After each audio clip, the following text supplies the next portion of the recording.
واحذروا الدنيا.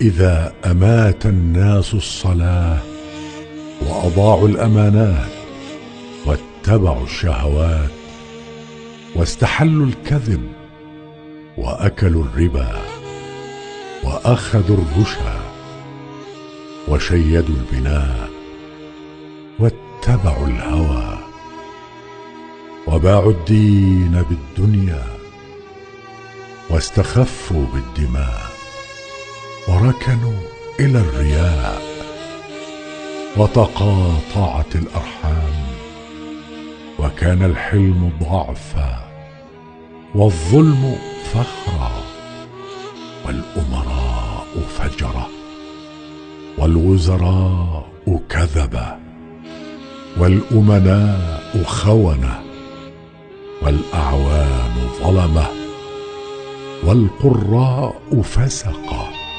وظهر الجور وكثر الطلاق وموت الفجأة وحليت المصاحف وزخرفت المساجد وطولت المنابر ونقضت العهود وخربت القلوب واستحلوا المعازف وشربت الخمور وركبت الذكور واشتغل النساء وشاركن أزواجهن في التجارة حرصا على الدنيا وعلت الفروج السروج وتشبهن بالرجال.